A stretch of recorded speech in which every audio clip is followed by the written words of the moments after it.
இன்னைக்கு நாம நம்ம சுய ஆளுமைகளை பத்தி பார்க்க போறோம். இதுல எதிர்மறை ஆளுமை அப்படின்னு ஒண்ணு இருக்கு.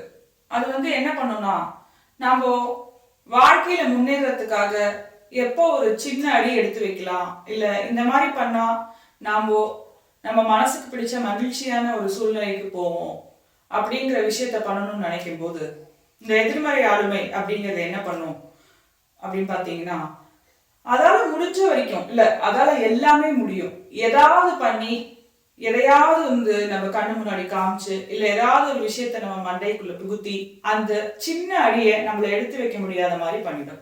இந்த எதிர்மறை ஆளுமை அப்படிங்கிறது இதுதான் அப்படின்னு சொல்ல முடியாது. இது பலதரப்பட்ட விஷயங்கள், பலதரப்பட்ட தோற்றங்கள்ல, பலதரப்பட்ட நினைவுகள்ல, எண்ணங்கள்ல நம்ம கூடவே வாழ்ந்துட்டு இருக்கு இந்த எதிர்மறையான ஆளுமை.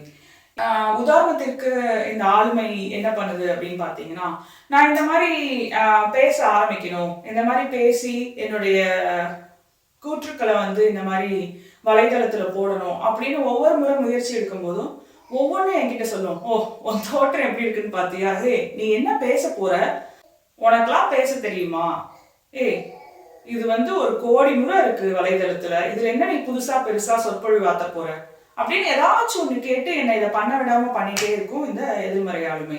ஒவ்வொரு முறை ஒவ்வொரு விஷயத்த நம்ம சரி பண்ணி கடந்து வரும்போது எதையாவது ஒரு இன்னொரு விஷயத்த எடுத்துட்டு கொடுத்துரும். ஸோ இதோட நம்ம எப்படி போராடலாம் அப்படின்னு பாத்தீங்கன்னா, நியூட்டனின் 3வது விதி அப்படின்னு ஒண்ணு இருக்கு. இதை நம்ம நிறைய பேர் கேள்விப்பட்டிருப்போம். ஒவ்வொரு வினைக்கும் அதற்கு இணையான எதிர்வினை உள்ளது அப்படிங்கிறது தான் நம்ம நியூட்டனின் 3வது விதி. இல்ல இதை நீங்க கேட்டிருக்கல அப்படின்னு பாத்தீங்கன்னா, முல்லை முள்ளால் தான் எடுக்க முடியும் அப்படின்னு இன்னொன்னு கேள்விப்பட்டிருப்பீங்க. இதனால நான் என்ன சொல்ல வரேன் அப்படின்னு கேக்குறீங்களா? ஒவ்வொரு முறை இந்த எதிர்மறை வினை நம்மள கீழே எடுக்கும் போதும் நம்ம பண்ண போற விஷயத்துக்கு மேல எதிர்மறையான ஒரு கருத்தை இல்ல ஒரு கூற்றை நம்ம மூளைக்குள்ள அது சொல்லிட்டே இருக்கும் போது நாம என்ன பண்ணணும் அப்படின்னா, நம்ம அறிவை பயன்படுத்தி நாம அந்த எதிர்மறை வினைக்கே எதிர்மறையா பல மடங்கு வேகமா உத்வேகத்தோட நம்ம அந்த ஒரு நேரான ஒரு வினையை செலுத்தி நம்ம நம்ம வாழ்க்கையில முன்னேறதுக்கான வழியை தான் பார்க்கணும்.